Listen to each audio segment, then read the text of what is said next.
Hi everyone, welcome to canla learnings. I'm Sreerag. നിങ്ങളുടെ എക്സാമും കാര്യങ്ങളൊക്കെ അടുത്തു അല്ലേ? അപ്പോൾ നമ്മളിപ്പോൾ ചെയ്യുന്ന എന്താണെന്ന് വെച്ചാൽ 10th ഫിസിക്സിൽ നിങ്ങൾക്ക് എക്സാമിനുള്ള ചാപ്റ്റേഴ്സൊക്കെ ഒന്ന് റിവൈസ് ചെയ്യണം. ഓക്കെ അല്ലേ? ഇമ്പോർട്ടൻ്റ് ആയിട്ടുള്ള ടോപ്പിക്സ് കാര്യങ്ങൾ ഒക്കെ നമ്മൾ പറയുകയാണ്. ഓക്കെ, സോ ആദ്യം നമ്മൾ നോക്കുന്നത് ഫസ്റ്റ് ചാപ്റ്റർ ആണ്.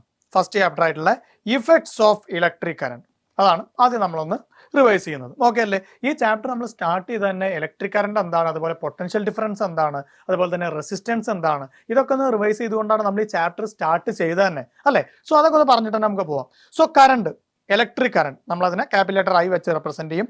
എന്താണ് കറണ്ട് എന്ന് പറഞ്ഞാൽ? ഒരു സർക്യൂട്ടിലുള്ള കറണ്ട് എന്ന് പറഞ്ഞാൽ എന്താണ്? It is the amount of charges that flows through a circuit in 1 second. 1 second time കൊണ്ട് ഒരു സർക്യൂട്ടിലൂടെ എത്ര എമൗണ്ട് ഓഫ് ചാർജസ് ഫ്ലോ ചെയ്തു, അതിനാണ് നമ്മൾ ആ സർക്യൂട്ടിലൂടെയുള്ള ഇലക്ട്രിക് കറണ്ട് എന്ന് പറയുക, അല്ലെങ്കിൽ കറണ്ട് എന്ന് പറയുക.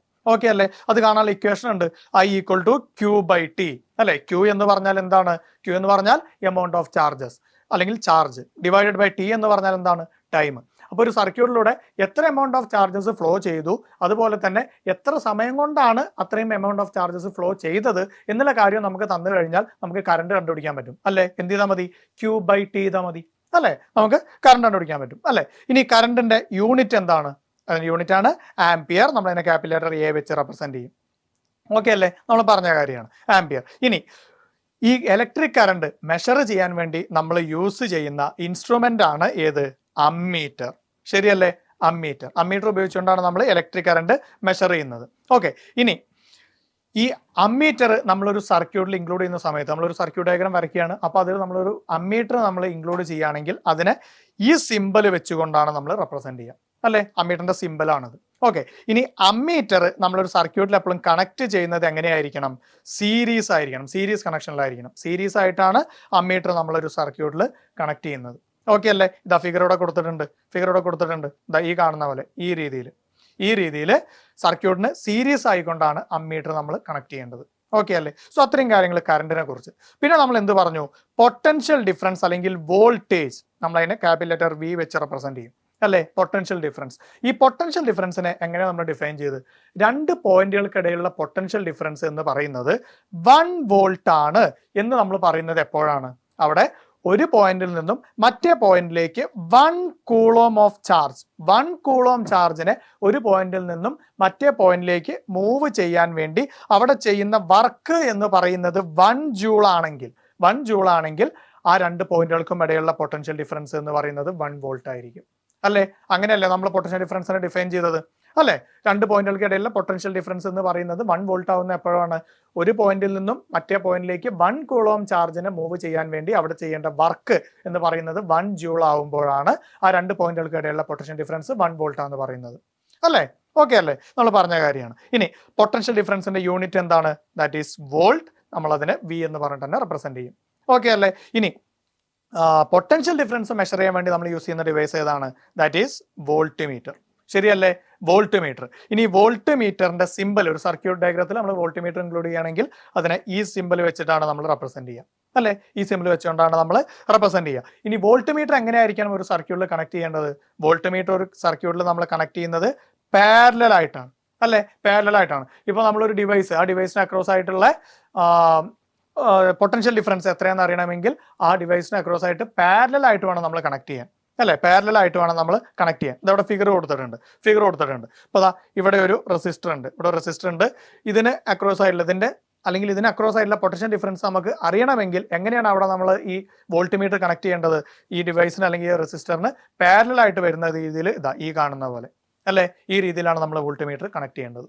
ഓക്കെ അല്ലേ? സോ അത്രയും കാര്യങ്ങൾ പൊട്ടൻഷ്യൽ ഡിഫറൻസിനെ കുറിച്ച് നമ്മൾ പറഞ്ഞു. വോൾട്ടേജ് അല്ലേ? പിന്നെ നമ്മൾ പറഞ്ഞു റെസിസ്റ്റൻസ് എന്താന്ന് പറഞ്ഞിട്ടുണ്ടായിരുന്നു അല്ലെ? എന്താണ് റെസിസ്റ്റൻസ് എന്ന് പറഞ്ഞാൽ? ഇലക്ട്രിക് കറണ്ടിന് ഫ്ലോ ചെയ്യാനുള്ള ആ ഒരു ഒപ്പോസിഷനെ അല്ലെങ്കിൽ ആ ഒരു തടസ്സത്തിനെയാണ് നമ്മൾ റെസിസ്റ്റൻസ് എന്ന് പറയുന്നത് അല്ലെ?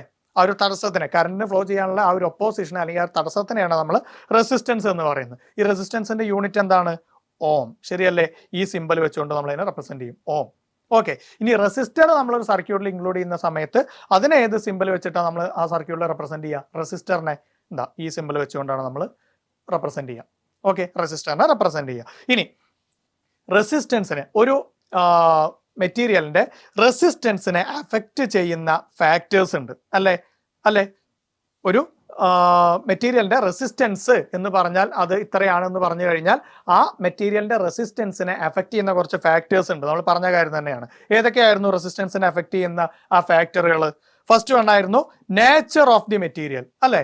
അത് ആ ഒരു മെറ്റീരിയൽ അതിന്റെ നേച്ചർ എങ്ങനെയാണ്, ഏത് ടൈപ്പ് മെറ്റീരിയൽ ആണ്, അതിനെ ഡിപ്പെൻഡ് ചെയ്തിരിക്കും അതിന്റെ റെസിസ്റ്റൻസ് എന്ന് പറയുന്നത്, അല്ലെ? ഇപ്പൊ നമ്മൾ കോപ്പർ, അലുമിനിയം ഒക്കെ ഇതുപോലെ പല പല മെറ്റീരിയൽസ് എടുത്ത് നോക്കിയാൽ ഏത് ടൈപ്പ് മെറ്റീരിയൽ ആണ് എന്നതിനനുസരിച്ചിരിക്കും ആ മെറ്റീരിയലിന്റെ റെസിസ്റ്റൻസ് എന്ന് പറയുന്നത്. ഓക്കെ അല്ലേ? അതിന്റെ റെസിസ്റ്റൻസ് എന്ന് പറയുന്നത്. ഇനി മറ്റൊരു ഫാക്ടർ എന്താണ് റെസിസ്റ്റൻസിനെ അഫക്ട് ചെയ്യുന്ന മറ്റൊരു factor? Length of the conductor, അല്ലെ? Length of the conductor relation എന്ന് പറയുന്നത് എങ്ങനെയാണ്? Resistance is directly proportional to length എന്നാ. അതായത് ഒരു കണ്ടക്ടറിന്റെ റെസിസ്റ്റൻസ് എങ്ങനെ ഡിപ്പെൻഡ് ചെയ്യും? ആ കണ്ടക്ടറിന്റെ ലെങ്ത്തിനെ ഡിപ്പെൻഡ് ചെയ്യും. അത് എങ്ങനെ? ആ കണ്ടക്ടറിന്റെ ലെങ്ത് കൂടിക്കഴിഞ്ഞാൽ റെസിസ്റ്റൻസും കൂടും, ലെങ്ത് കുറഞ്ഞാൽ റെസിസ്റ്റൻസും കുറയും. ഡയറക്ട്ലി പ്രൊപ്പോർഷണൽ ആണ്. ഇനി അടുത്തൊരു ഫാക്ടർ എന്താ പറഞ്ഞത്? തിക്നെസ് ഓഫ് ദി കണ്ടക്ടർ അല്ലെങ്കിൽ area of the conductor. Area എന്ന് പറയാം, അല്ലെങ്കിൽ തിക്നെസ് എന്നും പറയാം. ഇനി ആ റിലേഷൻ എങ്ങനെയാണ്? Resistance is inversely proportional to area എന്നാണ്, അല്ലെ?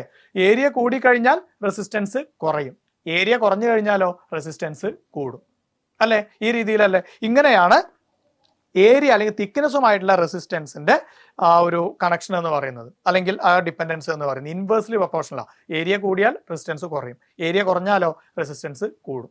ഓക്കെ അല്ലേ? ആ രീതിയിൽ. ഇനി നെക്സ്റ്റ് പോയിന്റ് ആണ്, അല്ലെങ്കിൽ നെക്സ്റ്റ് അടുത്തതായിട്ടുള്ള ഫാക്ടറാണ്, റെസിസ്റ്റൻസ് ഇൻഫ്ലുവൻസ് ചെയ്യുന്ന ഫാക്ടറാണ് ഏത്? ടെമ്പറേച്ചർ, അല്ലെ? ടെമ്പറേച്ചർ. ആ ഒരു ഇൻഫ്ലുവൻസ് എന്ന് പറയുന്നത് എങ്ങനെയാണ്? Resistance directly proportional to temperature ആണ്. ടെമ്പറേച്ചർ കൂടിയാൽ റെസിസ്റ്റൻസ് കൂടും, ടെമ്പറേച്ചർ കുറഞ്ഞാൽ റെസിസ്റ്റൻസ് കുറയും, അല്ലെ? സോ റെസിസ്റ്റൻസിനെ അഫക്ട് ചെയ്യുന്ന ഫാക്ടേഴ്സ് എന്ന് പറഞ്ഞിട്ട് ഇത്രയും കാര്യങ്ങൾ നമുക്ക് പറയാവുന്നതാണ്. ഒരു കണ്ടക്ടറിന്റെ അല്ലെങ്കിൽ ഒരു മെറ്റീരിയലിന്റെ റെസിസ്റ്റൻസിനെ അഫക്ട് ചെയ്യുന്ന ഫാക്ടേഴ്സ് എന്ന് പറഞ്ഞാൽ ഇത്രയും കാര്യങ്ങളാണ്. ഓക്കെ അല്ലേ? ഇതൊക്കെ നമ്മൾ ഇൻട്രൊഡക്ഷൻ ആയിട്ട് ഈ ചാപ്റ്ററിന്റെ പറഞ്ഞതായിരുന്നു, ഒന്ന് റിവൈസ് ചെയ്തെന്ന് മാത്രം. ഓക്കെ അല്ലേ? ഇനി അടുത്തായിട്ട് നമ്മൾ നോക്കുന്നത് എന്താണ്? Heating effects of electric current. Heating effects of electric current. Main ആയിട്ട് നമ്മൾ ഇലക്ട്രിക് കറന്റ് കാരണം ഉണ്ടാകുന്ന എഫക്ട്സ് ആണല്ലോ ഈ ചാപ്റ്ററിൽ ഡിസ്കസ് ചെയ്യുന്നത്. അപ്പോൾ ഹീറ്റിംഗ് എഫക്ട് തരുന്ന ഡിവൈസസ് എന്ന് പറയുന്നത് ഏതാണ്? ഇലക്ട്രിക് കറന്റ് കൊടുക്കും, നമുക്ക് ഹീറ്റിംഗ് എഫക്ട് തരും. ആ ഡിവൈസസ് എന്ന് പറയുന്നത് ഏതാണ്? ഏതൊക്കെയാണ്? അയൺ ബോക്സ്, ഇലക്ട്രിക് അയൺ പറയാം, അതുപോലെ electric oven, induction cooker, electric stove. ഇതെല്ലാം എങ്ങനെയാണ്? നമ്മൾ ഇലക്ട്രിക് കറന്റ് കൊടുക്കും, നമുക്ക് തരുന്നത് ഏതാണ്? എന്താണ് തരുന്നത്? ഹീറ്റാണ് നമുക്ക് തരുന്നത്, അല്ലെ? ഹീറ്റാണ് നമുക്ക് തരുന്നത്. ഓക്കെ ആണല്ലോ? സോ ഇലക്ട്രിക് എനർജി കൊടുത്തു കഴിഞ്ഞാൽ ഇവിടെ ഹീറ്റ് എനർജിയാണ് ഈ ഡിവൈസസ് എല്ലാം നമുക്ക് തരുന്നത്. ഓക്കെ അല്ലേ? അതിപ്പോ ഹീറ്റിംഗ് എഫക്റ്റ് ഉണ്ട്. ഇനി ബൾബിന്റെ കേസ് പറയുകയാണെങ്കിൽ എങ്ങനെയാണ്? ഒരു ബൾബിന് നമ്മൾ ഇലക്ട്രിക് എനർജി കൊടുത്തു, ബൾബിൽ നിന്ന് നമുക്ക് എന്താണ് കിട്ടുന്നത്?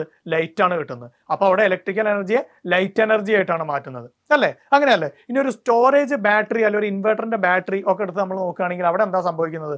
നമ്മൾ ഇലക്ട്രിക് കറണ്ട് കൊടുക്കും, അല്ലെങ്കിൽ ഇലക്ട്രിക്കൽ എനർജി കൊടുക്കും, അവിടെ എന്തായിട്ടാണ് മാറുന്നത്? കെമിക്കൽ എനർജി ആയിട്ടാണ് മാറുന്നത്, അല്ലെ?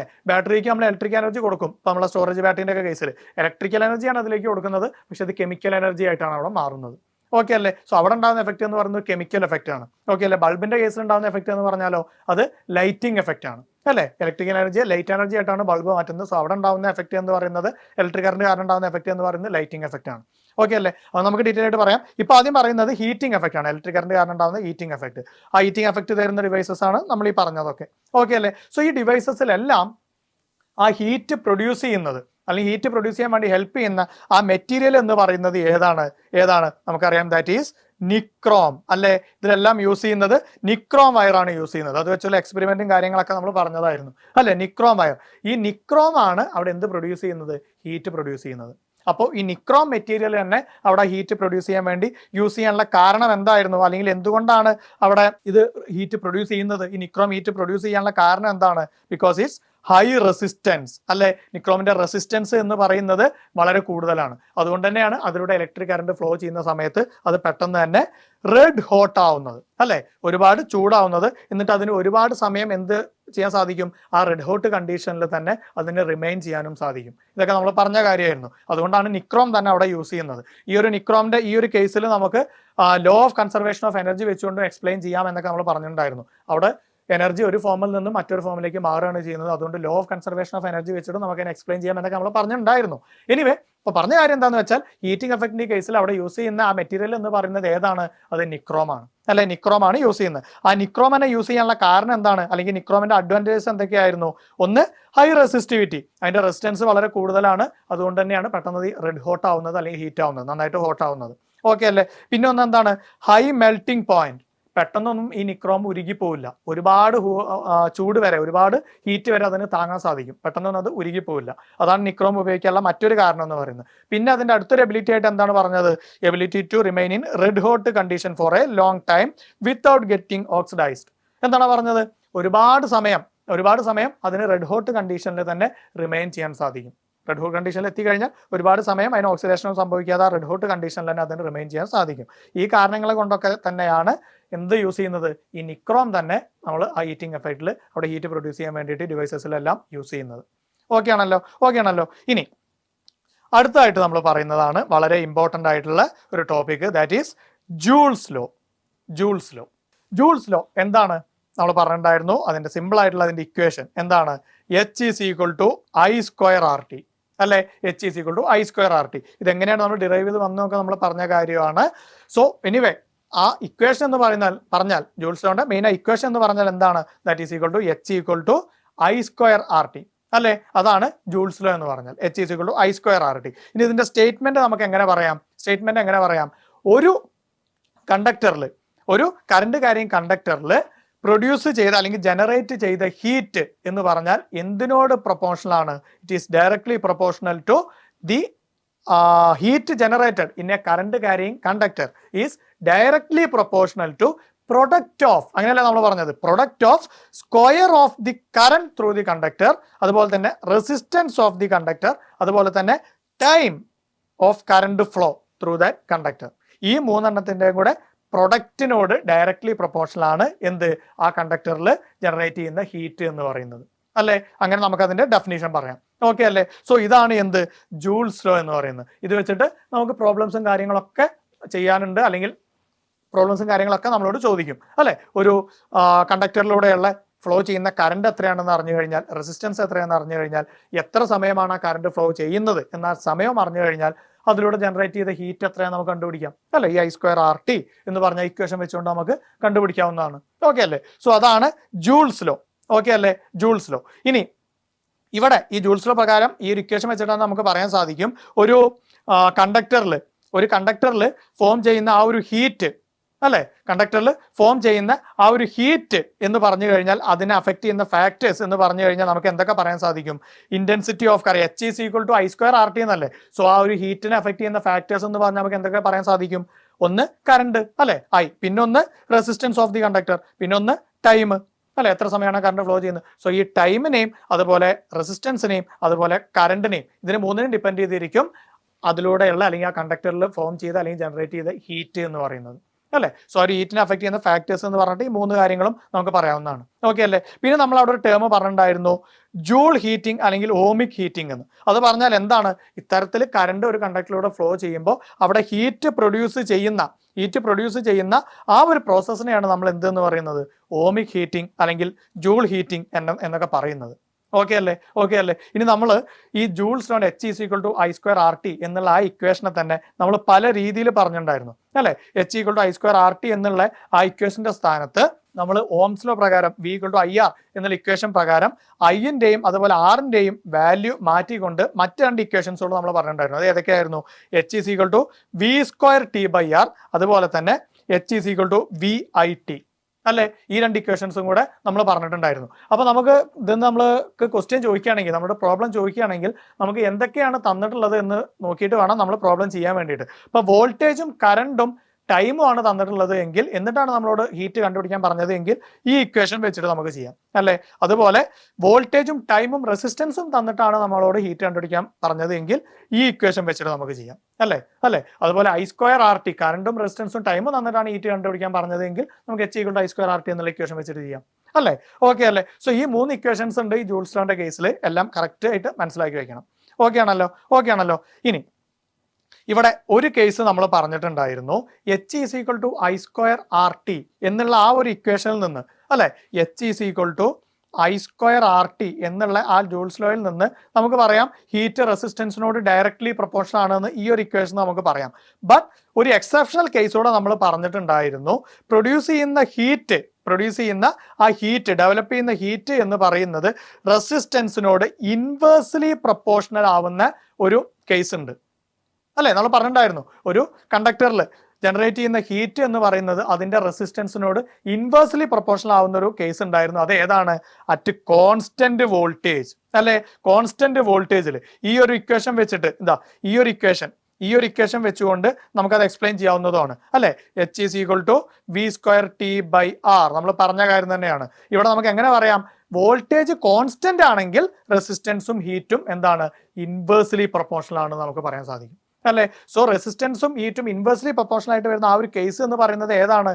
At constant voltage. അത് മറക്കരുത്, ആ ഒരു പോയിന്റ് മറന്നു പോകരുത്. ഇപ്പൊ H = I²RT ആണ്. അപ്പൊ റെസിസ്റ്റൻസും ഹീറ്റും നമ്മൾ എപ്പോഴും ഡയറക്ട്ലി പ്രൊപ്പോർഷണൽ ആണ് എന്ന് വിചാരിക്കരുത്. ഈ ഒരു ഇക്വേഷൻ പ്രകാരം H = I²RT.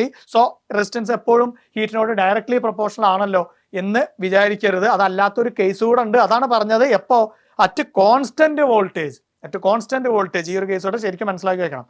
കോൺസ്റ്റന്റ് വോൾട്ടേജിന്റെ കേസിൽ ഹീറ്റും റെസിസ്റ്റൻസും എന്താണ്? ഇൻവേഴ്സ്ലി പ്രൊപ്പോർഷണൽ ആണ്. ഓക്കെ അല്ലേ? സോ അത് ശരിക്കും മനസ്സിലാക്കി വെക്കണം. ഓക്കെ, ഇനി അടുത്തായിട്ട് നമ്മൾ പറയുന്നത് അറേഞ്ച്മെന്റ് ഓഫ് റെസിസ്റ്റേഴ്സ് ആണ്. റെസിസ്റ്റേഴ്സ് ഒരു സർക്യൂട്ടിൽ അറേഞ്ച് ചെയ്യുന്ന കാര്യം. രണ്ട് രീതിയിൽ നമ്മൾ കണക്ഷൻ പറഞ്ഞിട്ടുണ്ടായിരുന്നു, സീരീസ് കണക്ഷനും പാരലൽ കണക്ഷനും, ശരിയല്ലേ? സോ ആദ്യം നമുക്ക് സീരീസ് കണക്ഷന്റെ കേസ് പറയാം. സീരീസ് കണക്ഷന്റെ കേസിൽ എന്താണ് സീരീസ് കണക്ഷൻ എന്ന് പറഞ്ഞാൽ? വൺ ആഫ്റ്റർ ദി അതർ, ഒന്നിന് ശേഷം ഒന്ന് വരുന്ന രീതിയിൽ, ഫിഗറോടെ കൊടുത്തിട്ടുണ്ട്, ഒന്നിന് ശേഷം ഒന്ന് വരുന്ന രീതിയിൽ ഇങ്ങനെ കണക്ട് ചെയ്യുന്നതിനെയാണ് നമ്മൾ സീരീസ് കണക്ഷൻ എന്ന് പറയാം, അല്ലെ? വൺ ആഫ്റ്റർ ദി അതർ, ഒന്നിന് ശേഷം ഒന്ന് വരുന്ന രീതിയിൽ കണക്ട് ചെയ്തുകൊണ്ട് ഒരു സർക്യൂട്ട് കംപ്ലീറ്റ് ചെയ്ത് കഴിഞ്ഞാൽ അതിനെയാണ് നമ്മൾ സീരീസ് കണക്ഷൻ എന്ന് പറയാം. ഓക്കെ അല്ലേ? ഇനി റെസിസ്റ്റേഴ്സ് ഇങ്ങനെ സീരീസ് ആയിട്ട് കണക്ട് ചെയ്ത് കഴിഞ്ഞാൽ അവിടെയുള്ള പ്രത്യേകതകൾ എന്തൊക്കെയാണ്? ഓരോ റെസിസ്റ്ററിലൂടെയുള്ള കറണ്ട് എന്ന് പറയുന്നത് സെയിം ആയിരിക്കും, അല്ലെ? ഓരോ റെസിസ്റ്ററിലൂടെയുള്ള കറണ്ട് എന്ന് പറയുന്നത് സെയിം ആയിരിക്കും. ബട്ട് പൊട്ടൻഷ്യൽ ഡിഫറൻസ് എന്ന് പറയുന്നത് ഡിഫറെന്റ് ആയിരിക്കും. വോൾട്ടേജ് എന്ന് പറയുന്നത് ഡിഫറെന്റ് ആയിരിക്കും, അല്ലെ? നമ്മൾ പറഞ്ഞ കാര്യമാണ്. സീരീസ് കണക്ഷന്റെ കേസിൽ കറണ്ട് സെയിം ആയിരിക്കും, പക്ഷെ വോൾട്ടേജ് എന്തായിരിക്കും? ഡിഫറെന്റ് ആയിരിക്കും, അല്ലെ? വോൾട്ടേജ് ഡിഫറെന്റ് ആയിരിക്കും. ഓക്കെ അല്ലേ? ഇനി ഇതിൽ ഇമ്പോർട്ടന്റ് ആയിട്ടുള്ള മറ്റൊരു കാര്യം കൂടെ നമ്മൾ പറഞ്ഞു. എഫക്റ്റീവ് റെസിസ്റ്റൻസ് സീരീസ് ആയിട്ട് കണക്ട് ചെയ്യുമ്പോൾ അവിടെ എഫക്റ്റീവ് റെസിസ്റ്റൻസ്, ടോട്ടൽ റെസിസ്റ്റൻസ് കാണാനുള്ള ഇക്വേഷൻ എന്താണ്? R is equal to R1 plus R2 plus R3 എന്നൊക്കെ പറഞ്ഞിട്ട് അങ്ങനെയാണ് പോവാന്ന് പറഞ്ഞു. കണക്ട് ചെയ്ത റെസിസ്റ്റൻസിന്റെ എല്ലാം കൂടെ സം കണ്ടു കഴിഞ്ഞാൽ നമുക്ക് എന്ത് കിട്ടും? അവിടുത്തെ എഫക്റ്റീവ് റെസിസ്റ്റൻസ് കിട്ടും. ഓക്കെ അല്ലേ? എഫക്റ്റീവ് റെസിസ്റ്റൻസ് അവിടുത്തെ നമുക്ക് കിട്ടും. അപ്പോൾ അവിടെ ശ്രദ്ധിക്കേണ്ട രണ്ട് പോയിന്റ് എന്താണ്? സീരീസിന്റെ കേസിൽ കറണ്ട്, ഓരോ റെസിസ്റ്ററിലൂടെയുള്ള കറണ്ട് സെയിം ആണ്, പക്ഷെ വോൾട്ടേജ് എന്താണ്? ഡിഫറെന്റ് ആണ്. പിന്നെ എഫക്റ്റീവ് റെസിസ്റ്റൻസ് കാണാനുള്ള ഈ ഒരു ഇക്വേഷനും R is equal to R1 plus R2 plus R3, എത്ര റെസിസ്റ്റർ ഉണ്ട് അതിനനുസരിച്ച് അങ്ങനെ പ്ലസ് ചെയ്ത് പോവുകയാണ് ചെയ്യുക. ഓക്കെ അല്ലേ? ഓക്കെ ആണല്ലോ? ഇനി ഈ സീരീസ് കണക്ഷന്റെ കേസിൽ എഫക്റ്റീവ് റെസിസ്റ്റൻസ് എപ്പോഴും എന്താണ്? ഇൻക്രീസ് ചെയ്യാണ് ചെയ്യുക. ടോട്ടൽ റെസിസ്റ്റൻസ് നമ്മൾ നോക്കി കഴിഞ്ഞാൽ ആ ടോട്ടൽ റെസിസ്റ്റൻസ് എപ്പോഴും ഇൻഡിവിജ്വൽ റെസിസ്റ്റൻസിനെക്കാട്ടിലും കൂടുതലായിരിക്കും വാല്യൂ എന്ന് പറയുന്നത്, അല്ലെ? എപ്പോഴും അത് കൂടുതലായിരിക്കും. എഫക്റ്റീവ് റെസിസ്റ്റൻസ്, ടോട്ടൽ റെസിസ്റ്റൻസ് എന്ന് പറയുന്നത് സീരീസ് കണക്ഷന്റെ കേസിൽ എപ്പോഴും കൂടുതലായിരിക്കും. നമ്മൾ പറഞ്ഞ കാര്യമാണ്, അല്ലെ? കൂടുതലായിരിക്കും. ഇനി ഓരോ റെസിസ്റ്ററുകളും എന്ത് ചെയ്യാൻ സാധിക്കും? സീരീസ് ആയിട്ട് കണക്ട് ചെയ്താലുള്ള ഗുണങ്ങളാണ് പറയുന്നത്. ഓരോ റെസിസ്റ്ററുകളും നമുക്ക് എന്ത് ചെയ്യാൻ സാധിക്കും? സെപ്പറേറ്റ് സ്വിച്ചസ് വെച്ചുകൊണ്ട് കൺട്രോൾ ചെയ്യാനായിട്ട് സാധിക്കും, അല്ലെ? സെപ്പറേറ്റ് സ്വിച്ചസ് വെച്ചുകൊണ്ട് കൺട്രോൾ ചെയ്യാനായിട്ട് സാധിക്കും. ഇനി സീരീസ് ആയിട്ട് നമ്മൾ കണക്ട് ചെയ്യുന്ന റെസിസ്റ്റേഴ്സ് എല്ലാം സെയിം വാല്യൂ ആയിട്ടുള്ള റെസിസ്റ്റേഴ്സ് ആണ് എങ്കിൽ അവിടെ ടോട്ടൽ റെസിസ്റ്റൻസ് ആണുള്ള ഇക്വേഷൻ എന്താണ്? Capital R is equal to small letter R into N എന്നാണ്, അല്ലെ? ഇവിടുത്തെ സ്മോൾ ലെറ്റർ R എന്ന് പറഞ്ഞാൽ എന്താണ്? ആ വാല്യൂ സെയിം ആയിട്ടുള്ള ആ റെസിസ്റ്ററിന്റെ വാല്യൂ, ആ റെസിസ്റ്റൻസ് സെയിം ആയിട്ടുള്ള വാല്യൂ എത്ര വെച്ചാൽ അത്. N എന്ന് പറഞ്ഞാൽ എന്താണ്? Number of resistors. അവിടെ അങ്ങനത്തെ എത്ര റെസിസ്റ്റേഴ്സ് കണക്ട് ചെയ്തിട്ടുണ്ട്, ആ നമ്പർ ഓഫ് റെസിസ്റ്റേഴ്സ് ആണ് സ്മോൾ ലെറ്റർ N. ഓക്കെ അല്ലേ? സോ ഈ ഒരു ഇക്വേഷൻ അല്ലെങ്കിൽ എന്ത് ചെയ്താൽ മതി? R into N ചെയ്ത് കഴിഞ്ഞാൽ നമുക്ക് ഇവിടുത്തെ ടോട്ടൽ റെസിസ്റ്റൻസ് കാണാം. ഓക്കെ അല്ലേ? സിമ്പിൾ ആയിട്ടുള്ള കാര്യം. ഒക്കെ സെയിം ആണെങ്കിൽ, എല്ലാ റെസിസ്റ്റേഴ്സിന്റെയും സീരീസ് ആയിട്ട് കണക്ട് ചെയ്ത എല്ലാ റെസിസ്റ്റേഴ്സിന്റെയും വാല്യൂ സെയിം ആണെങ്കിൽ, ഓക്കെ അല്ലേ? സോ സീരീസ് കണക്ഷന്റെ കേസിൽ നമ്മൾ അത്രയും പറഞ്ഞു. പിന്നീട് നമ്മൾ പാരലൽ കണക്ഷൻ പറഞ്ഞു. എന്താണ് പാരലൽ കണക്ഷൻ എന്ന് പറഞ്ഞാൽ? പാരലൽ കണക്ഷന്റെ കേസിൽ എങ്ങനെയാണ് പാരലൽ കണക്ഷന്റെ കേസിൽ? ബ്രാഞ്ചസ് ആയിട്ട് കണക്ട് ചെയ്യുന്ന, അതായത് ഈച്ച് ബ്രാഞ്ച് ആയിട്ട് എന്ത് ചെയ്യും? അവിടെ കറണ്ട് ഡിവൈഡ് ചെയ്ത് പോകും. സോ അത്തരത്തിൽ ബ്രാഞ്ച്, ഇപ്പൊ ആ സർക്യൂട്ടിലൂടെ കറണ്ട് ഫ്ലോ ചെയ്യുകയാണെങ്കിൽ ഓരോരോ ബ്രാഞ്ചിലായിട്ട് കറണ്ട് ഡിവൈഡ് ചെയ്ത് പോകും. അങ്ങനെ ബ്രാഞ്ചസ് ആയിട്ട് കണക്ട് ചെയ്യുന്ന ആ രീതിയിലുള്ള കണക്ഷനെയാണ് നമ്മൾ പാരലൽ കണക്ഷൻ എന്ന് പറയുന്നത്. ഫിഗർ ഇവിടെ കൊടുത്തിട്ടുണ്ട്, അല്ലെ? ഒരുപാട് ബ്രാഞ്ചസ് ആയിട്ടാണ് ഇവിടെ ഈ കണക്ട് ചെയ്തിരിക്കുന്നത്. ഇത്തരത്തിൽ ഒരുപാട് ബ്രാഞ്ചസ് ആയിട്ടാണ് അവിടെ കണക്ട് ചെയ്തിരിക്കുന്നത്. അപ്പോൾ അവിടെ കറണ്ട് ഡിവൈഡ് ചെയ്ത് പോകും, അല്ലെ? അത്തരത്തിലുള്ള കണക്ഷനെയാണ് നമ്മൾ എന്ന് പറയുന്നത്? പാരലൽ കണക്ഷൻ എന്ന് പറയുന്നത്. ഓക്കെ അല്ലേ? ഈ പാരലൽ കണക്ഷന്റെ കേസിൽ ഇനി എന്തൊക്കെയാണ് അവിടുത്തെ പ്രത്യേകതകൾ? വോൾട്ടേജ്, ഓരോ റെസിസ്റ്ററിലൂടെയുള്ള വോൾട്ടേജ് എന്ന് പറയുന്നത് സെയിം ആണ്, പക്ഷെ അവിടെ എന്ത് ഡിഫറെന്റ് ആണ്? കറണ്ട് എന്ന് പറയുന്നത് ഡിഫറെന്റ് ആണ്, അല്ലെ? ബ്രാഞ്ച് സർക്യൂട്ട് ആയതുകൊണ്ട് തന്നെ ഓരോ ബ്രാഞ്ചിലൂടെയും കറണ്ട് ഡിവൈഡ് ചെയ്ത് പോകും. സോ ഇവിടെ കറണ്ട് ഡിഫറൻ്റ് ആണ്, പക്ഷെ വോൾട്ടേജ് എന്താണ്?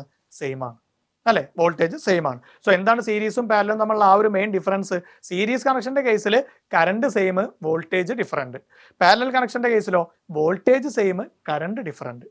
ഓക്കെ അല്ലേ? ഇനി ഈ പാരലൽ കണക്ഷന്റെ കേസിൽ എഫക്റ്റീവ് റെസിസ്റ്റൻസ് കാണാനുള്ള ഇക്വേഷൻ നമ്മൾ പറഞ്ഞതാണ് 1/R = 1/R1 + 1/R2 + 1/R3. എത്ര റെസിസ്റ്റർ ഉണ്ട് അതിനനുസരിച്ച് അങ്ങനെ പോകും. ഓക്കെ അല്ലേ? സോ ഇതിൻ്റെയൊക്കെ പ്രോബ്ലം ചോദിക്കുന്ന സമയത്ത് നമ്മൾ 1/R = എന്ന് പറഞ്ഞിട്ട് നമ്മൾ 1/R1 + 1/R2 + 1/R3 എന്നൊക്കെ പറഞ്ഞ് നമ്മൾ അതിന്റെ ആൻസർ കാണുമ്പോൾ എപ്പോഴും ശ്രദ്ധിക്കുക 1/R = എന്ന് പറഞ്ഞിട്ടായിരിക്കും നമ്മൾ കാണുന്നത്. ലാസ്റ്റ് ആൻസർ കിട്ടിയതിന് ശേഷം അതിന്റെ റെസിപ്രോക്കൽ കണ്ടാലാണ് നമുക്ക് R = എന്ന് പറഞ്ഞിട്ട് കിട്ടുള്ളൂ. സോ പ്രോബ്ലം ചെയ്യുമ്പോൾ അത് ഒരിക്കലും മറന്നു പോകരുത്. 1/R = എന്ന് പറഞ്ഞിട്ടായിരിക്കും നിങ്ങൾ ചിലപ്പോൾ അങ്ങനെ ചെയ്തു തുടങ്ങിയത്. എന്നിട്ട് ആൻസർ കിട്ടിക്കഴിഞ്ഞാൽ അത് 1/R = ആണ് ആൻസർ. അതിന്റെ റെസിപ്രോക്കൽ കണ്ടാലായിരിക്കും നമുക്ക് R = എന്ന് പറഞ്ഞ് കിട്ടുക. ഓക്കെ അല്ലേ? ഇനി രണ്ട് റെസിസ്റ്ററെ നമ്മൾ കണക്ട് ചെയ്യുന്നുള്ളൂ എങ്കിൽ, R1 R2 എന്ന് പറഞ്ഞ് രണ്ടെണ്ണേ ഉള്ളൂ എങ്കിൽ നമുക്ക് ഇത്തരത്തിൽ അതിനെ ചെയ്യാം. R1 R2 / R1 + R2, അതായത് 1/R1 + 1/R2 അതിനെ ക്രോസ് മൾട്ടിപ്ലൈ ചെയ്തിട്ട് കിട്ടുന്നതാണ്. സിമ്പിൾ ആയിട്ടുള്ള കാര്യമാണ്. സോ അതിങ്ങനെ പറഞ്ഞു എന്നേ ഉണ്ടായിരുന്നുള്ളൂ. ഓക്കെ അല്ലേ? സോ ഇനി മെയിൻ ആയിട്ടുള്ള ഇക്വേഷൻ എന്ന് പറയുന്നത് എന്താണ്? 1/R = 1/R1 + 1/R2 + എത്ര റെസിസ്റ്റർ ഉണ്ട് അതിനനുസരിച്ച് 1/R3 + എന്ന് പറഞ്ഞിട്ട് അങ്ങനെ. ഓക്കെ അല്ലേ? സോ എപ്പോഴും ഇവിടെ ശ്രദ്ധിക്കേണ്ട, ഞാൻ പറഞ്ഞ കാര്യം ശരിക്കും ശ്രദ്ധിക്കണം. 1/R = എന്ന് പറഞ്ഞിട്ടായിരിക്കും നമ്മൾ പ്രോബ്ലം ചെയ്യുന്നത്. അവസാനം ആൻസർ കിട്ടിയിട്ട് അതിന്റെ റെസിപ്രോക്കൽ കണ്ടാലാണ് നമുക്ക് R = എന്ന് പറഞ്ഞ് കിട്ടുക. സോ അത് ശരിക്കും ശ്രദ്ധിക്കണം ഇതൊക്കെ വെച്ച് പ്രോബ്ലം ചെയ്യുന്ന സമയത്ത്.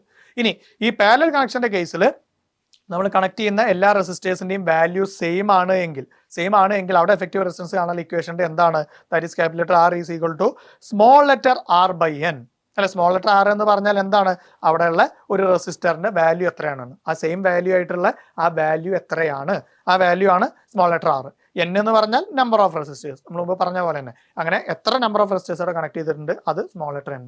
സോ R/N കണ്ടു കഴിഞ്ഞാൽ നമുക്ക് അവിടുത്തെ എഫക്റ്റീവ് റെസിസ്റ്റൻസ് എത്രയാണ് എന്നുള്ളത് കിട്ടും. എല്ലാത്തിനും വാല്യൂ സെയിം ആണെങ്കിൽ, എല്ലാ റെസിസ്റ്റേഴ്സിന്റെയും വാല്യൂ സെയിം ആണെങ്കിൽ. ഓക്കെ ആണല്ലോ? പിന്നെ അടുത്തായിട്ട് നമ്മൾ പറഞ്ഞൊരു കാര്യമാണ് short circuit and overloading. Short circuit എന്താണ്, അതുപോലെ ഓവർലോഡിങ് എന്താണ് എന്നത്. എന്താണ് ഷോർട്ട് സർക്യൂട്ട് അല്ലെങ്കിൽ എന്താണ് ഓവർലോഡിങ്? ആദ്യം നമുക്ക് ഷോർട്ട് സർക്യൂട്ടിന്റെ കേസ് പറയാം. ഷോർട്ട് സർക്യൂട്ട് എന്ന് പറഞ്ഞാൽ എന്താണ്? പോസിറ്റീവും അതുപോലെ നെഗറ്റീവ് ടെർമിനലും, ഒരു ബാറ്ററിയുടെ പോസിറ്റീവ് ടെർമിനലും അതുപോലെ നെഗറ്റീവ് ടെർമിനലും, അല്ലെങ്കിൽ മെയിനിൽ നിന്നും വരുന്ന രണ്ട് വയേഴ്സ്, ആ രീതിയിൽ നമുക്ക് പറയാം. മെയിനിൽ നിന്നും വരുന്ന രണ്ട് വയേഴ്സ് അല്ലെങ്കിൽ ഒരു ബാറ്ററിയുടെ നെഗറ്റീവ് ടെർമിനലും പോസിറ്റീവ് ടെർമിനലും, അതിന് ഇടയിൽ ഒരു റെസിസ്റ്റൻസും ഇല്ലാതെ, ആ രണ്ട് ടെർമിനൽക്കും ഇടയിൽ ഒരു റെസിസ്റ്റൻസും ഇല്ലാതെ ഡയറക്റ്റ് ആയിട്ട് കോണ്ടാക്റ്റിൽ വരുന്നതിനെയാണ് നമ്മൾ ഷോർട്ട് സർക്യൂട്ട് എന്ന് പറയുന്നത്. എന്താണ് പറഞ്ഞത്? മെയിനിൽ നിന്നും വരുന്ന രണ്ട് വയേഴ്സ് അല്ലെങ്കിൽ ഒരു ബാറ്ററിയുടെ നെഗറ്റീവ് ടെർമിനലിൽ നിന്നും പോസിറ്റീവ് ടെർമിനലിൽ നിന്നും വരുന്ന രണ്ട് വയേഴ്സ്, അതിനിടയിൽ ഒരു റെസിസ്റ്റൻസും ഇല്ലാതെ ഡയറക്റ്റ് ആയിട്ട് അങ്ങ് കോണ്ടാക്റ്റിൽ വരികയാണെങ്കിൽ അതിനെയാണ് നമ്മൾ ഷോർട്ട് സർക്യൂട്ട് എന്ന് പറയാം. ഓക്കെ അല്ലേ? ഷോർട്ട് സർക്യൂട്ട് എന്ന് പറയാം.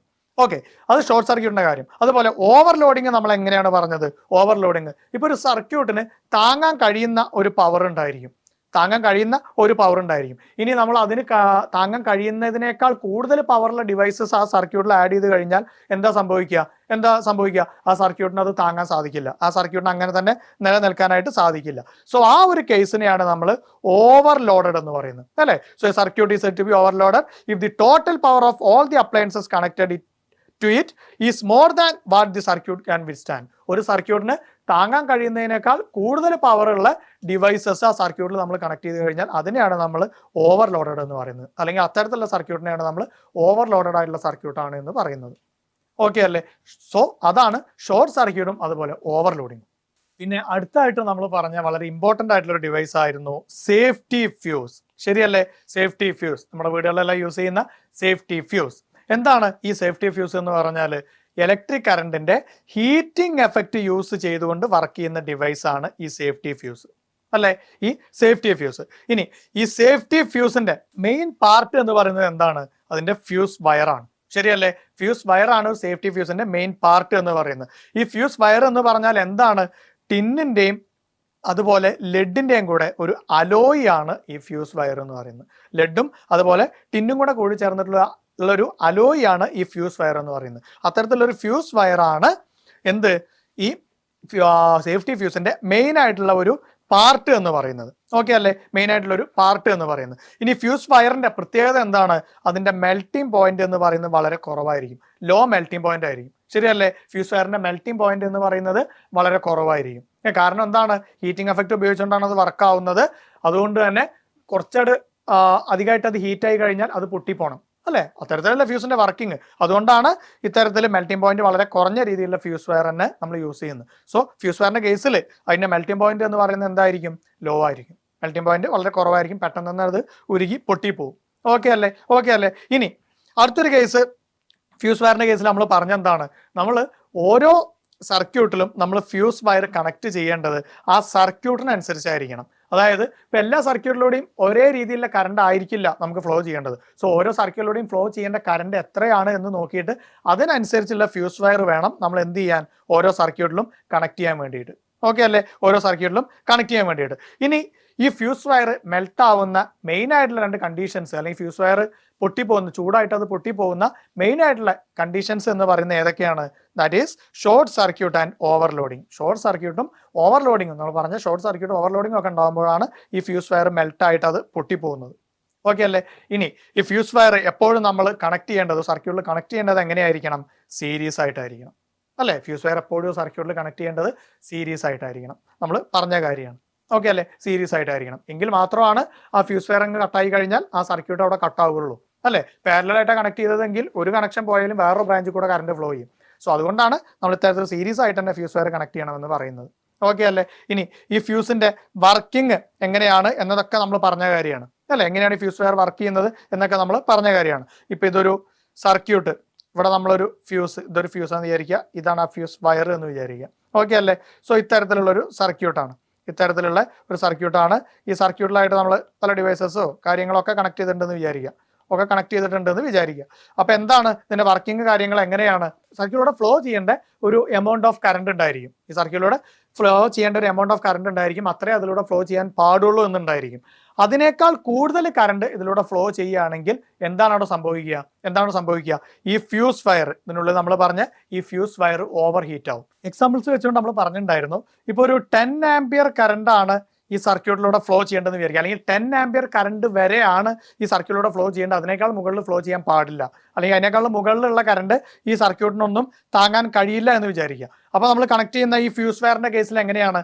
10 ആംപിയർ കറണ്ട് വരെ ഈ സർക്യൂട്ടിലൂടെ ഫ്ലോ ചെയ്യുമ്പോൾ ഈ ഫ്യൂസ് വയർ എത്രത്തോളം ഹീറ്റ് ആവുമോ ആ ഹീറ്റിനൊക്കെ ആ ഫ്യൂസ് വയറിന് താങ്ങാൻ സാധിക്കും. അതായത് അത് പൊട്ടിപ്പോവാതെ അങ്ങനെ തന്നെ നിൽക്കാൻ സാധിക്കും. പക്ഷേ 10 ആംപിയറിന്റെ മുകളിൽ കറണ്ട് ഫ്ലോ ചെയ്താലോ അപ്പം ഉണ്ടാവുന്ന ഹീറ്റ് ഈ ഫ്യൂസ് വയറിന് താങ്ങാൻ സാധിക്കില്ല, ഫ്യൂസ് വയർ പൊട്ടിപ്പോവും അല്ലെ? Fuse wire പൊട്ടിപ്പോവും. അത്തരത്തിലാണ് നമ്മൾ ഈ ഫ്യൂസ് വയർ കണക്ട് ചെയ്യുന്നത്. ഓക്കെ അല്ലേ? ആ രീതിയിലാണ് നമ്മളിവിടെ ഫ്യൂസ് വയർ കണക്ട് ചെയ്യുന്നത്. അപ്പോൾ ഈ ഫ്യൂസ് വയറിന്റെ വർക്കിംഗ് എന്ന് പറഞ്ഞാൽ എങ്ങനെയാണ്? ഇലക്ട്രിക് കറണ്ടിന്റെ ഹീറ്റിംഗ് എഫക്റ്റ് ഉപയോഗിച്ചുകൊണ്ട് തന്നെയാണ് ഈ ഫ്യൂസ് വയർ വർക്ക് ചെയ്യുന്നത്. അപ്പോൾ നമുക്ക് എങ്ങനെ പറയാം, ഈ ഫ്യൂസ് വയറിന്റെ കേസിൽ എങ്ങനെ പറയാം? ഈ സർക്യൂട്ടിലൂടെ ഫ്ലോ ചെയ്യേണ്ട കറണ്ട് എത്രയാണോ അതിനേക്കാൾ കൂടുതൽ കറണ്ട് ഈ സർക്യൂട്ടിലൂടെ ഫ്ലോ ചെയ്യുകയാണെങ്കിൽ ഈ ഫ്യൂസ് വയർ എന്താവും? ഓവറായിട്ട് ഹീറ്റ് ആവും അല്ലേ? ഓവറായിട്ട് ഹീറ്റ് ആയിക്കൊണ്ട് ആ ഫ്യൂസ് വയർ പൊട്ടിപ്പോവും. അങ്ങനെ പൊട്ടിപ്പോയാൽ ഈ സർക്യൂട്ട് ഇവിടെ വെച്ച് ബ്രേക്ക് ആവും. അപ്പോൾ ഈ അപ്ലയൻസസ്, ഇതിൽ കണക്ട് ചെയ്ത ഈ ഡിവൈസസ് എല്ലാം സേഫ് ആയിട്ടിരിക്കും. അതിലൂടെ ആ ഓവർഫ്ലോ പോകുന്നില്ല. അപ്പോൾ ഡിവൈസസ് സേഫ് ആയിട്ടിരിക്കും. ഓക്കെ അല്ലേ? സോ ഈ രീതിയിലാണ് ഈ ഫ്യൂസ് വയറിന്റെ വർക്കിംഗ്, അല്ലെങ്കിൽ ഫ്യൂസിന്റെ വർക്കിംഗ് എന്ന് പറയുന്നത്. ഇപ്പൊ 10 ആംപിയർ കറണ്ട് ആണ് ഫ്ലോ ചെയ്യേണ്ടത്, 10 ആംപിയർ കറണ്ട് വരെയാണ് അതിലൂടെ ഫ്ലോ ചെയ്യാൻ പാടുള്ളൂ എന്നുണ്ടെങ്കിൽ അതുവരെ ഉണ്ടാവുന്ന ഹീറ്റ്, അത്രയും കറണ്ട് ഫ്ലോ ചെയ്യുമ്പോൾ ആ ഫ്യൂസ് വയറിൽ ഉണ്ടാവുന്ന ഹീറ്റ് അത് സറൗണ്ടിങ്സിലേക്ക് ട്രാൻസ്ഫർ ചെയ്തിട്ടൊക്കെ അത് പൊട്ടാതെ അങ്ങനെ തന്നെ നിൽക്കും. പക്ഷേ 10 ആംപിയറിന്റെ മുകളിൽ കറണ്ട് ഫ്ലോ ചെയ്താലോ ആ ഫ്യൂസ് വയർ പൊട്ടിപ്പോവും. അപ്പോൾ അവിടെ ഉണ്ടാവുന്ന ഹീറ്റിനെ ആ ഫ്യൂസ് വയറിന് താങ്ങാൻ സാധിക്കില്ല, അത് പൊട്ടിപ്പോവും. അപ്പോൾ അത്തരത്തിലാണ് ഈ ഫ്യൂസ് വയറിന്റെ അല്ലെങ്കിൽ ഫ്യൂസിന്റെ വർക്കിംഗ് എന്ന് പറയുന്നത്. ഓക്കെ ആണല്ലോ? ഇനി ഈ ഫ്യൂസ് വയർ നമ്മൾ സർക്യൂട്ടിൽ കണക്ട് ചെയ്യുന്ന കേസിൽ നമ്മൾ ശ്രദ്ധിക്കേണ്ട കുറച്ച് കാര്യങ്ങളുണ്ട്. അപ്പോൾ നമ്മളെ വീട്ടിലൊക്കെ ആണെങ്കിൽ നമ്മൾ ഫ്യൂസ് കണക്ട് ചെയ്യുന്ന സമയത്ത് നമ്മൾ ശ്രദ്ധിക്കേണ്ട കുറച്ച് കാര്യങ്ങളുണ്ട്. ഫസ്റ്റ് കാര്യം എന്താണെന്ന് വെച്ചാൽ ഈ ഫ്യൂസ് വയർ ശരിക്കും കറക്റ്റായിട്ട് രണ്ട് എൻഡിലും കണക്ട് ചെയ്തിട്ടുണ്ടായിരിക്കണം. ഈ ഫ്യൂസ് വയറിന്റെ രണ്ട് എൻഡുകളും കറക്റ്റായിട്ട് രണ്ട് പോയിന്റ്സിലും കറക്റ്റായിട്ട് അത് കണക്ട് ചെയ്തിട്ടുണ്ടായിരിക്കണം. ഓക്കെ അല്ലേ? ആ ഫ്യൂസിന്റെ കറക്റ്റായിട്ട് രണ്ട് പോയിന്റിലും ഈ ഫ്യൂസ് വയർ എന്ത് ചെയ്തിട്ടുണ്ടായിരിക്കണം? കണക്ട് ചെയ്തിട്ടുണ്ടായിരിക്കണം. അതാണ് ശ്രദ്ധിക്കേണ്ട ഒരു കാര്യം. പിന്നിലൊരു കാര്യം എന്ന് പറയുന്നത് എന്താണ്? ഈ ഫ്യൂസ് വയർ ആ കരിയർ ബേസിന്റെ പുറത്തേക്ക് ഒരിക്കലും ബൾജ് ചെയ്ത് നിൽക്കാൻ പറ്റില്ല, അല്ലെങ്കിൽ പ്രൊജക്ട് ചെയ്ത് നിൽക്കാൻ പാടില്ല. ഫ്യൂസ് വയർ കറക്റ്റായിട്ട് അതിൻ്റെ ഉള്ളിൽ തന്നെ നിൽക്കണം. പുറത്തേക്ക് ആ ഫ്യൂസ് വയർ പ്രൊജക്ട് ചെയ്ത് നിൽക്കാൻ പാടില്ല, കരിയർ ബേസിന്റെ പുറത്തേക്ക് നിൽക്കാൻ പാടില്ല. ഓക്കെ അല്ലേ? പിന്നെ ശ്രദ്ധിക്കേണ്ട ഒരു കാര്യം എന്താണ്, നമ്മൾ യൂസ് ചെയ്യുന്ന ഫ്യൂസ് വയർ എന്ന് പറയുന്നത് തോന്നിയ വയർ എടുത്തിട്ട് യൂസ് ചെയ്യാൻ പാടില്ല. കറക്റ്റ് ആയിട്ട് റേറ്റിംഗ് ഉള്ള കറക്റ്റ് ആയിട്ടുള്ള അതിന് വേണ്ട മെറ്റീരിയൽ ഉപയോഗിച്ച് തന്നെ ആയിരിക്കണം, പ്രോപ്പർ ആയിട്ടുള്ള മെറ്റീരിയൽ ഉപയോഗിച്ച് തന്നെ ആയിരിക്കണം നമ്മൾ ഈ ഫ്യൂസ് വയർ കണക്ട് ചെയ്യേണ്ടത്. അല്ലെങ്കിൽ ഫ്യൂസ് വയർ ആയിട്ട് യൂസ് ചെയ്യേണ്ടത് അത്തരത്തിലുള്ള മെറ്റീരിയൽ തന്നെ ആയിരിക്കണം, അല്ല തോന്നിയ വയർ എടുത്ത് യൂസ് ചെയ്യാൻ പാടില്ല. ഓക്കെ അല്ലേ? സോ പ്രോപ്പർ റേറ്റിംഗിലുള്ള മെറ്റീരിയൽ ആയിരിക്കണം നമ്മൾ യൂസ് ചെയ്യേണ്ടത്. ഓക്കെ അല്ലേ? ഇനി അടുത്തായിട്ട് ശ്രദ്ധിക്കേണ്ട ഒരു കാര്യം, ഫ്യൂസ് വയർ നമ്മൾ കണക്ട് ചെയ്യേണ്ടത് എപ്പോഴും എങ്ങനെയായിരിക്കണം? സീരീസ് ആയിട്ടായിരിക്കണം. സീരീസ് ആയിട്ടായിരിക്കണം ഫ്യൂസ് വയർ കണക്ട് ചെയ്യേണ്ടത്. എങ്കിലേ ഓവറായിട്ട് ഫ്ലോ ആയാൽ അത് ഹീറ്റ് ആയിക്കൊണ്ട് ബ്രേക്ക് ആവുള്ളൂ. അങ്ങനെ ബ്രേക്ക് ആയിട്ട് ആ സർക്യൂട്ട് അവിടെ കട്ട് ആവുള്ളൂ. ഓക്കെ അല്ലേ? തരത്തിൽ സീരീസ് ആയിട്ട് കണക്ട് ചെയ്താൽ മാത്രമാണ് ഹീറ്റ് ആയിക്കൊണ്ട് അത് ബ്രേക്ക് ആയി കഴിഞ്ഞാൽ ആ സർക്യൂട്ട് അവിടെ വെച്ച് കട്ട് ആവുള്ളൂ. ഓക്കെ അല്ലേ? സോ സീരീസ് ആയിട്ട് തന്നെ കണക്ട് ചെയ്യണം. ഓക്കെ അല്ലേ?